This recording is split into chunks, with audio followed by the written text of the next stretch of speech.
Rank of A matrix fourth video में आपका स्वागत। इस वीडियो का टाइटल हमने रख दिया है नीड ऑफ एलिमेंट्री ट्रांसफॉर्मेशंस। इस वीडियो के अंत में आपको हम फील कराएंगे कि रैंक निकालने में एलिमेंट्री ट्रांसफॉर्मेशंस की आवश्यकता है जो अनअवॉइडेबल है, अपरिहार्य है।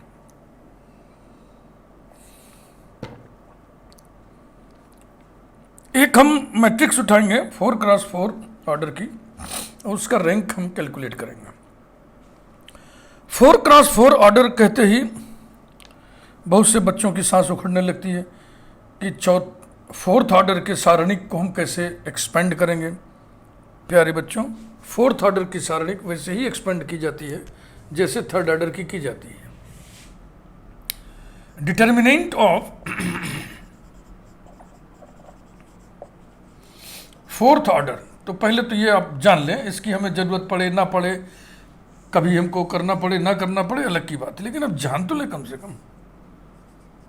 A1 B1 C1 D1, A2 B2 C2 D2, A3 B3 C3 D3 और A4 B4 C4 D4।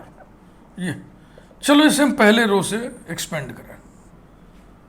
तो आप चिन्हों का एक क्रम आपने याद कर रखा होगा, पॉजिटिव नेगेटिव, बिल्कुल वैसे ही है, बिल्कुल।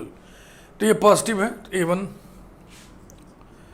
इसके बाद आप क्या करते थे, A1 जिस रो में स्थित है उस रो को छोड़ते थे, जिस कॉलम में स्थित है उस कॉलम को छोड़ते थे, और जो बच गई व्यवस्था है उसका सारणिक लिखते थे। तो वही काम यहाँ भी करेंगे, इसे छोड़ेंगे, जो बचा उसका determinant B2 C2 D2, B3 C3 D3, B4 C4 D4। फिर आप माइनस लिखते थे तो लिख दो भैया minus B1 into positive negative, ठीक है ना। ये रो छूटेगा, अब ये कॉलम छूटेगा तो A2 A3 A4, A2 A3 A4 और ये कॉलम छोड़ दिया C2 C3 C4 D2 D3 D4। ये पॉजिटिव नेगेटिव फिर पॉजिटिव प्लस C1 इंटू ये रो छूटेगा, ये कॉलम छूटेगा। अब की बार ABD लिखना आपको, A2 A3 A4 और B2 B3 B4 और D2 D3 D4। Positive negative फिर नेगेटिव, तो माइनस D1 इंटू अब ये कॉलम छूटेगा ना, तो ABC वाला लिखना है, A2 A3 A4 B2 B3 B4 C2 C3 C4। हो गया। फोर्थ ऑर्डर के डिटर्मिनेंट को एक्सपेंड करने का यही तरीका होता है। क्लियर? अब ना कहिएगा कभी कि हमको नहीं आता है। अब आइए हम मैट्रिक्स और उसके रैंक की बात करें।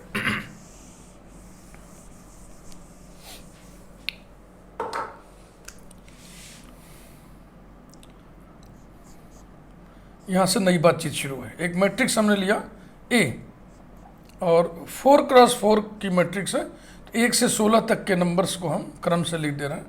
1 2 3 4 5 6 7 8 9 10 11 12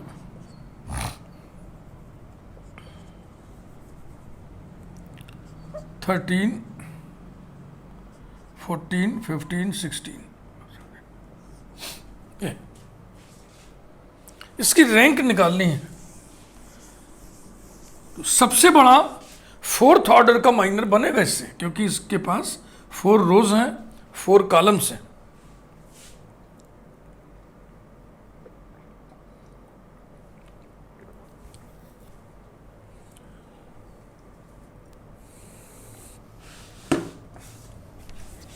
लिखिए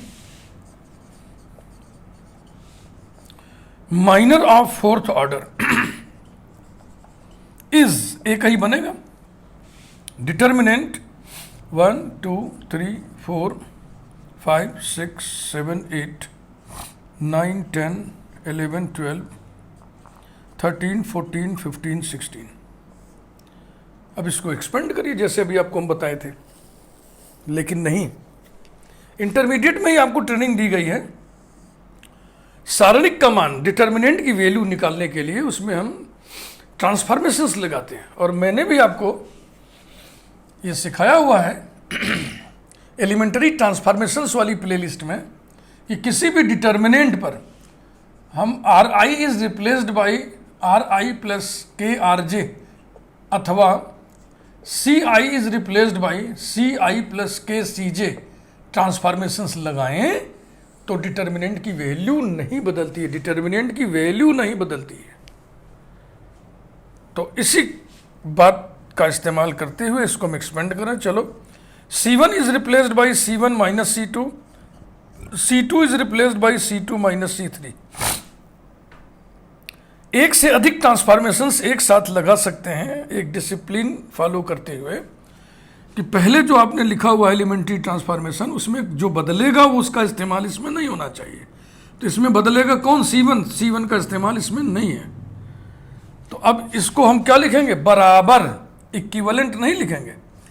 अगर ये मैट्रिक्स होता उस पर हम ट्रांसफॉर्मेशंस लगाते तो यहाँ पे इक्विवेलेंट लगाते, लेकिन हमें ये गुण मालूम है, सारणिक के गुणधर्म प्रॉपर्टी हमको पता है कि इस ट्रांसफॉर्मेशंस को लगाने से सारणिक का मान नहीं बदलता है, इसलिए बराबर C1 minus C2, C2 minus C3 करना, घटाइए फटाफट, -1 -1 -1 -1 -1 -1 -1 -1, ठीक है ना। और बकिया दो कॉलम एज इट इज 3, 7, 11, 15, 4, 8, 12, 16। इस डिटर्मिनेंट की वैल्यू 0 होगी क्योंकि इसके दो कॉलम आइडेंटिकल हैं। ये सब प्रॉपर्टीज ऑफ डिटर्मिनेंट में इंटरमीडिएट में आप पढ़े हुए हैं। यदि कोई भी दो कॉलम आइडेंटिकल हो डिटर्मिनेंट का तो उसका मान 0 होता है, यदि कोई भी दो रोज आइडेंटिकल हो तो भी उसका मान 0 होता है। तो फोर्थ ऑर्डर का माइनर हमने कैलकुलेट किया, उसका मान 0 आया। अब हम थर्ड ऑर्डर के माइनर्स कैलकुलेट करने जा रहे हैं। थर्ड ऑर्डर के कुल 16 माइनर्स बनेंगे। देखो इसमें 4 रोज हैं, 4 कॉलम्स है, तो रो चॉइस लो। जैसे इस रो को छोड़ो, चलो इस रो को छोड़ के हमने लिख दिया 1 2 3 4 5 6 7 8 और 9 10 11 12। ये रो लिख दिया, ये रो लिख दिया, ये रो लिख दिया, इस रो को छोड़ दिया। तो अब 3 रो तो हो गए, लेकिन कॉलम 4 है तो कॉलम चॉइस हमारे पास है। एक बार इस कॉलम को छोड़कर, एक बार इस कॉलम को छोड़कर, एक बार इस कॉलम को छोड़कर, एक बार इस कॉलम को छोड़कर, कितने बने कुल? 4। तो एक रो छोड़ने से 4 बन रहे हैं, तो 4 रो हैं तो कुल मिला के 16 बनेंगे। तो ये मैं ऊपर लिख ले रहा हूं। अब की बार सेकंड वाले को छोड़ के रोज लिख लीजिए 1 2 3 4। थर्ड को छोड़िए 5 6 7 8। तीसरी रो छोड़ दिए और ये वाली 13 14 15 16। फिर अब दूसरी रो छोड़ के लिख लो 1 2 3 4 9 10 11 12 13 14 15 और 16। अब पहली रो छोड़ के लिख लो 5 6 7 8 9 10 11 12 13 14 15 16। ये हमने रो चॉइस कर लिया। रो चॉइस मतलब एक बार में एक रो छोड़ करके शेष 3 रोज को हमने लिख दिया। ऐसी 4 स्थितियां बनेंगी, वो चारों स्थितियां हमने नोट कर दिया ऊपर। और अब हम क्या करने जा रहे हैं? थर्ड ऑर्डर के 16 माइनर्स कैलकुलेट करने जा रहे हैं। अगर उसमें से कोई भी नॉन जीरो माइनर मिल गया तो रैंक 3 हो जाएगा, अन्यथा हम सेकेंड ऑर्डर के माइनर्स कैलकुलेट करेंगे। तो लिखने जा रहा हूं मैं minors of third order are. पहले इसको पकड़िए, इसमें इस कॉलम को छोड़ के लिखिए, फिर इसको छोड़ के लिखिए, फिर इसको छोड़ के लिखिए, फिर इसको छोड़ के लिखिए, कॉलम वाइज 1 5 9 माइनर माने उपसारणिक। हाँ, सारणिक 2 6 10 3 7 11। और ट्रांसफॉर्मेशन लगा दिया हमने। C1 is replaced by C1 minus C2, C2 is replaced by C2 minus C3 equals to -1 -1 -1 -1 -1 -1 3 7 11। इसकी वैल्यू कितनी होगी? 0, क्योंकि दो कॉलम्स आइडेंटिकल हैं। नेक्स्ट, अब इस कॉलम को छोड़ के लिखिए डिटर्मिनेंट 1 5 9 2 6 10 4 8 12। फिर ट्रांसफॉर्मेशन हम लगा रहे हैं सुविधा के लिए। C1 is replaced by C1 minus C2, C2 is replaced by C2 minus C3। This determinant is equal to determinant C1 minus C2, C2 minus C3 करना, करिए फटाफट। -1 -1 -1 -2 -2 -2 4 8 12। सेकेंड कॉलम में से हमने कॉमन ले लिया 2, तो अब हो गया डिटर्मिनेंट -1 -1 -1 -1 -1 4 8 12। फिर हम वैल्यू क्या लिख दें? 0।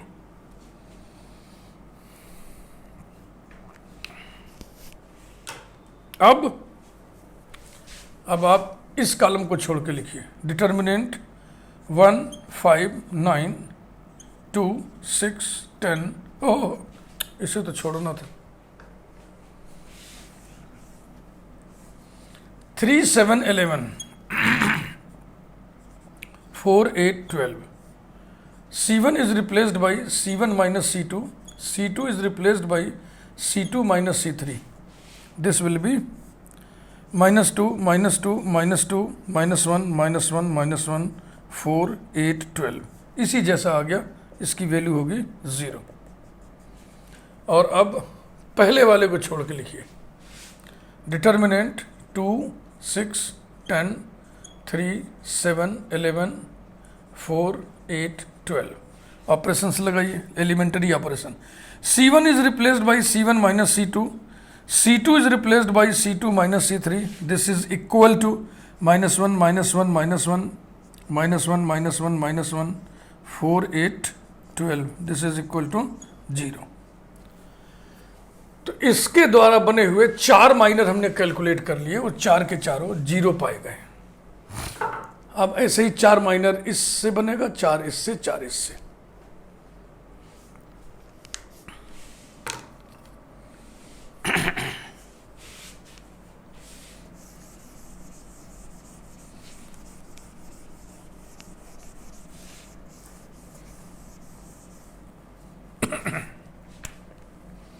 इसमें पहले इस कॉलम को छोड़ के लिखिए determinant 1 5 13 2 6 14 3 7 15।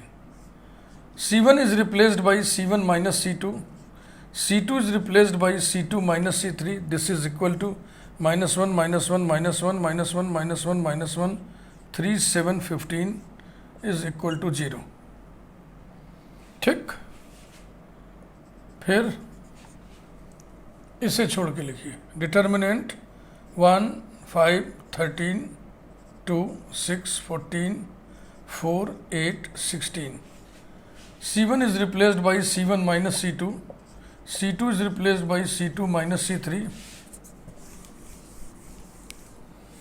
This is equal to determinant -1 -1 -1 -2 -2 4 8 16 is equal to 0। ठीक, अब इसे छोड़ के लिखिए determinant 1 5 13 3 7 15 4 8 16। C1 is replaced by C1 minus C2, C2 is replaced by C2 minus C3। हाँ, एलिमेंट्री ट्रांसफॉर्मेशंस लगाने से इजीली कैलकुलेट हो जा रहा है।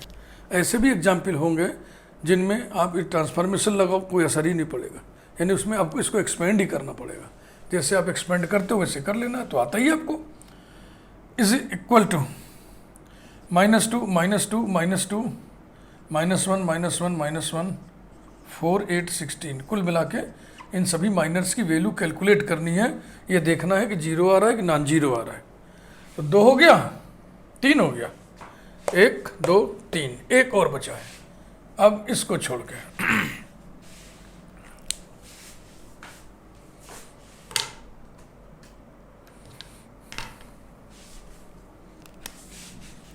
डिटर्मिनेंट 2 6 14 3 7 15 4 8 16.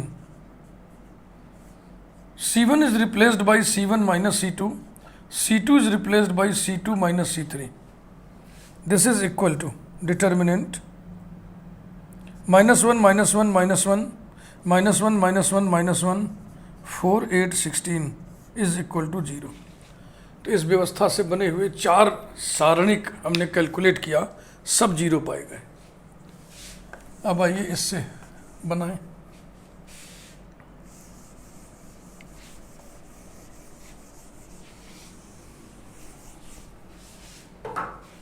पहले इसे छोड़ के डिटर्मिनेंट 1 9 13 2 10 14 3 11 15.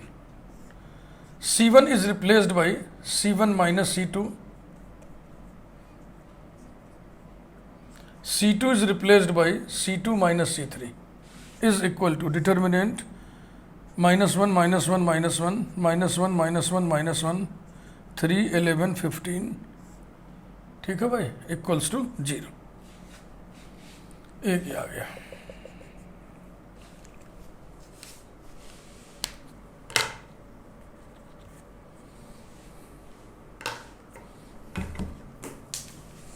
दूसरा, अब इस कॉलम को छोड़ के इसे, तो determinant 1 9 13 2 10 14 4 12 16. C1 is replaced by C1 minus C2. C2 is replaced by C2 minus C3 is equal to determinant -1 -1 -1 -2 -2 -2 और 4 12 16 is equal to 0. ये रहा.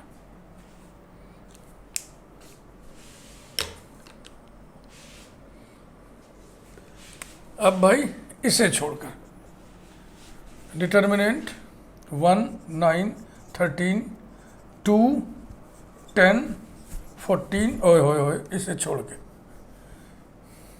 3 11 15 4 12 16. C1 is replaced by C1 minus C2. C2 is replaced by C2 minus C3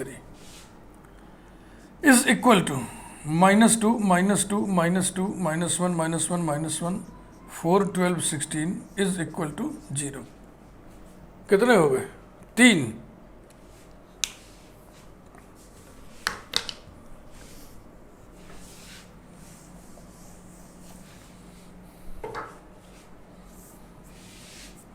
और एक अब इसको छोड़कर determinant 2 10 14 3 11 15 4 12 16. C1 is replaced by C1 minus C2. C2 is replaced by C2 minus C3 is equal to -1 -1 -1 -1 -1 -1 4 12 16. This is equal to 0. तो 4 हम इस व्यवस्था के हिसाब से भी कैलकुलेट कर लिए. ये 4 के 4 -0 मिले. अब इसकी बारी है.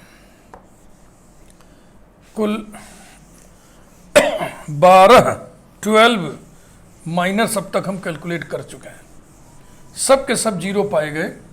फील करिए, जरा भी असावधानी होने से कोई भी माइनर 0 की जगह नॉन जीरो कैलकुलेट हो सकता है. जैसे ही नॉन जीरो माइनर मिला, आप तुरंत उत्तर लिख देंगे कि रैंक इज 3. तो फील करिए कि काम कठिन है, झंझटिया है. अब आओ इसको, पहले इसको छोड़ के डिटर्मिनेंट 5 9 13 6 10 14 7 11 15. ट्रांसफॉर्मेशंस लगाइए. C1 is replaced by C1 minus C2. C2 is replaced by C2 minus C3 is equal to -1 -1 -1 -1 -1 -1 7 11 15. This is equal to 0.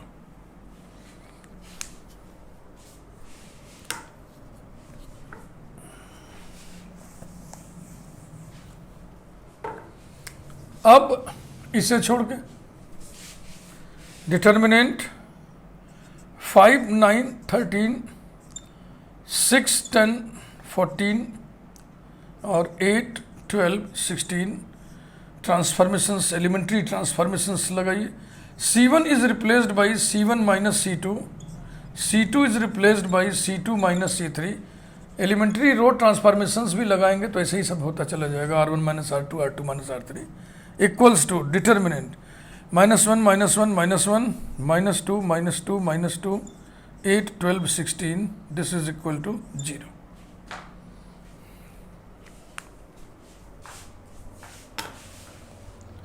और अब इस कॉलम को छोड़ के ऐसे क्रम से करोगे तभी होगा. रैंडम चॉइस ना करिएगा, नहीं तो कोई ना कोई छूट जाएगा. डिटर्मिनेंट बहुत सिस्टमेटिक 5 9 13 7 11 15 8 12 16. एलिमेंट्री ट्रांसफॉर्मेशंस अप्लाई करिए. C1 is replaced by C1 minus C2, C2 is replaced by C2 minus C3 is equal to -2 -2 -2 -1 -1 -1 8 12 16. This is equal to 0. 3 हो गए. और अब इसे छोड़कर चौथा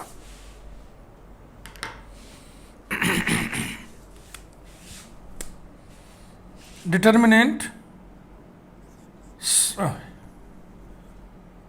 6 10 14 7 11 15 8 12 16.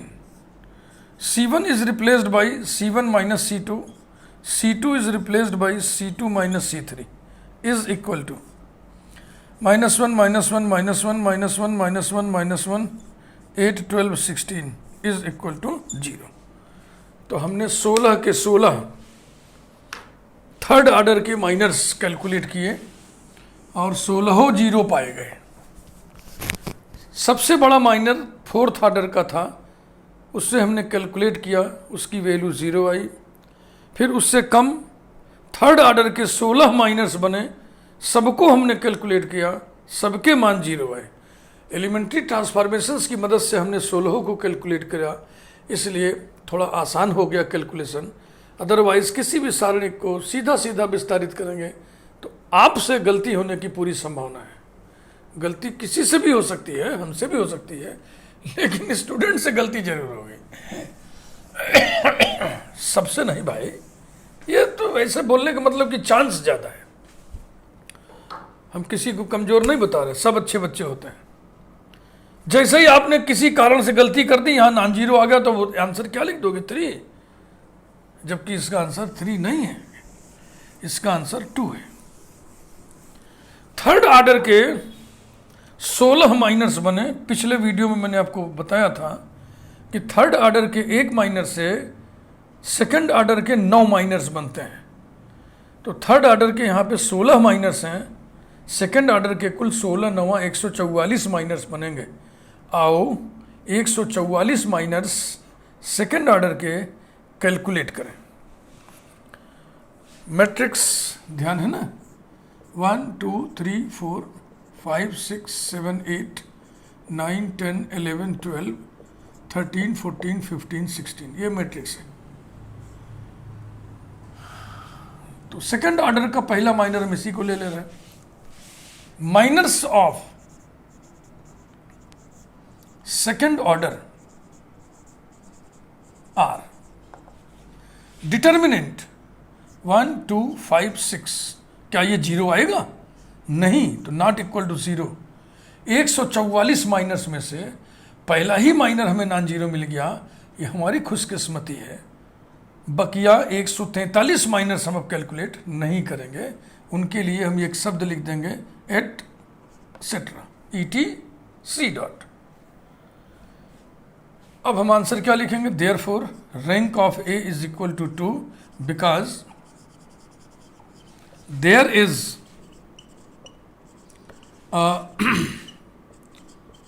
non-zero minor of second order, non-zero minor of second order, comma, and all the minors of third order are zero। Fourth order की चर्चा हम नहीं कर रहे हैं क्योंकि हमें मालूम है थर्ड ऑर्डर के यदि सारे माइनर जीरो हैं तो फोर्थ ऑर्डर के माइनर भी जीरो होंगे। तो ये तरीका, अगर ये क्वेश्चन आ गया और आपको रैंक निकालना है तो इतना काम करना पड़ेगा। तो इससे आपको मन में थोड़ी उलझन पैदा होनी चाहिए, आपके मन में थोड़ी उलझन पैदा होनी चाहिए। और उलझन पैदा हो रही होगी कि अरे बाप रे बाप, ये तो बड़ा झंझटिया है, बड़ा कबाटी काम है, इसमें तो एरर होने की बड़ी गुंजाइश है। तो अब यही नीड, आवश्यकता हम महसूस कर रहे हैं। एक प्रॉब्लम हमारे सामने आ गया कैलकुलेशन के स्तर पे, गणना के स्तर पे बहुत झंझटिया महसूस हो रहा है। तो ये एक समस्या आ गई हमारे सामने, तो इस समस्या का निदान किया जाएगा। और इस समस्या का निदान यही है कि हम एलिमेंटरी ट्रांसफॉर्मेशंस का इस्तेमाल करें। कैसे करें? एलिमेंटरी ट्रांसफॉर्मेशंस लगा लगा के किसी मैट्रिक्स में हम ढेर सारे जीरोस प्रोड्यूस कर लें, यानी ढेर सारे एलिमेंट्स को हम जीरो बना दें, ताकि डिफरेंट ऑर्डर्स के माइनर्स कैलकुलेट करने में आसानी हो जाए।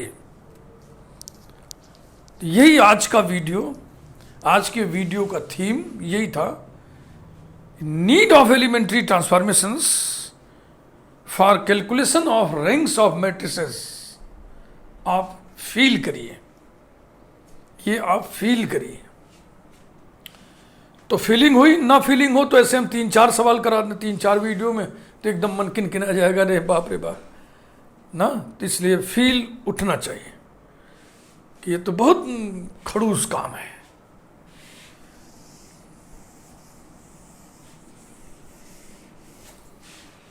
अब हम हेडिंग डाल लें, use of elementary transformations, use of elementary transformations. बहुत ध्यान से देखो, जैसे मैं सिखा रहा हूं वैसे सीखो। हाँ, किसी और के चक्कर में ना पड़ो, किसी बुक के चक्कर में फिलहाल ना पड़ो। हाँ, ट्रेनिंग पूरी हो जाने दो। बहुत ही सिस्टमेटिक ट्रेनिंग आपको हम दे रहे हैं। वही मैट्रिक्स हम उठा रहे हैं, 1 2 3 4 5 6 7 8 9 10 11 12 13 14 15 16 ट्रांसफॉर्मेशंस हम लगाने जा रहे हैं।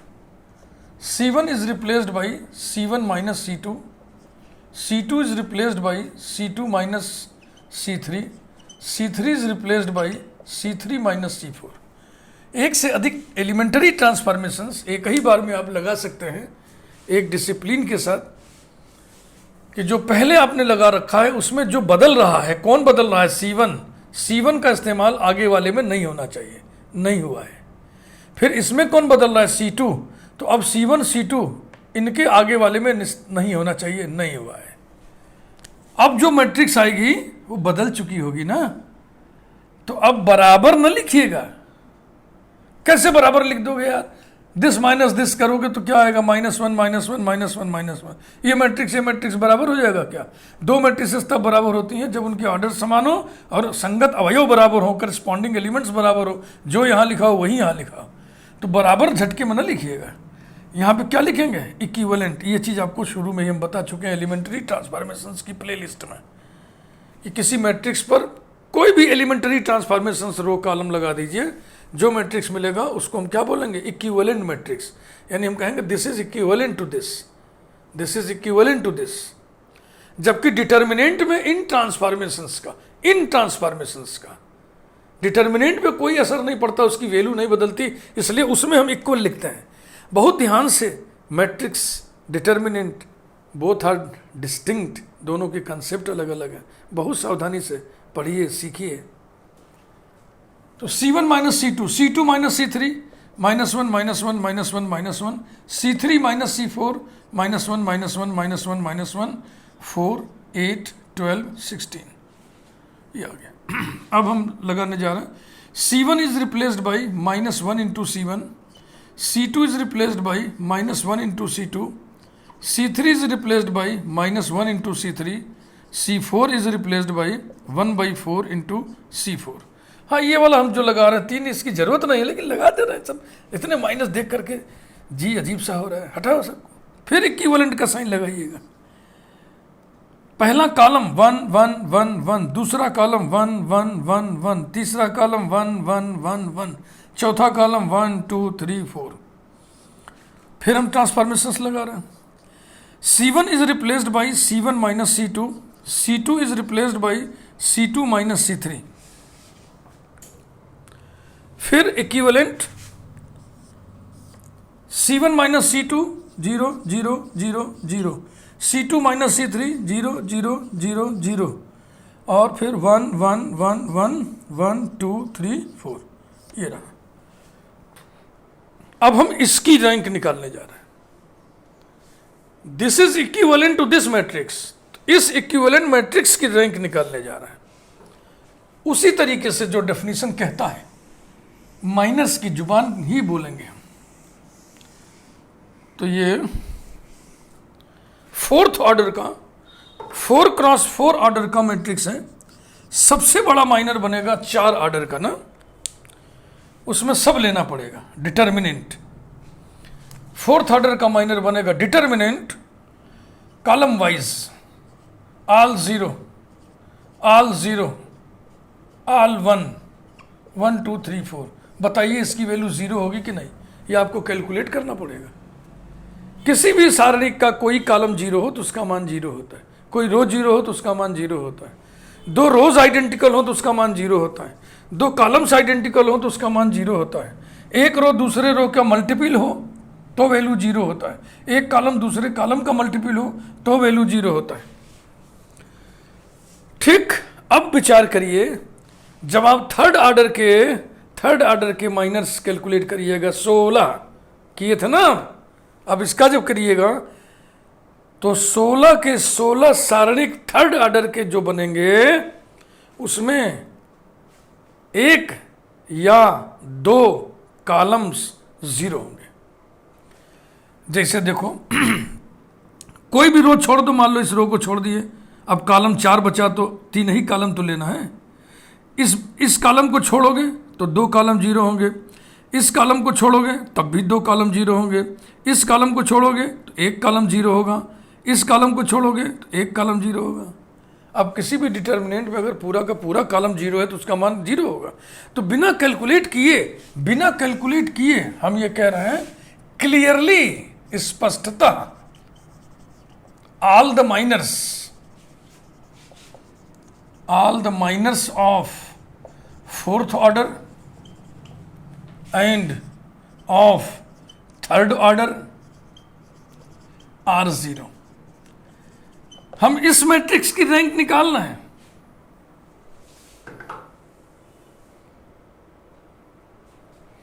अगर हम इसे कह दें बी, इस मैट्रिक्स को हमने बी कह दिया, फिर लिख दीजिए अर्थात ए इज इक्विवेलेंट टू बी। ए यहां दिया था, ए इज इक्विवेलेंट टू बी, तो हम बी का रैंक निकालना है, बी की रैंक निकालना है। तो इससे आप सहमत हैं ना? डिटर्मिनेंट बना के 4th ऑर्डर के डिटर्मिनेंट कैलकुलेट करोगे 0 बिना कुछ किए, ऐसे ही लग रहा है ना, साफ साफ लग रहा है। अब सेकंड ऑर्डर का माइनर आपको लेना है, 144 माइनर होते हैं ना इसके, तो उसमें से यही वाला देख लो। Now minors of second order are determinant 1 1 1 2, इसकी वैल्यू 0 आएगी क्या? नहीं, तो नॉट इक्वल। हमें वैल्यू से मतलब नहीं है, हमको सिर्फ ये देखना है कि 0 है कि नॉन 0 है, और बकिया के लिए लिख देंगे हम ETC। Therefore rank of B equal to 2, rank of B equal to 2, because there is a non-zero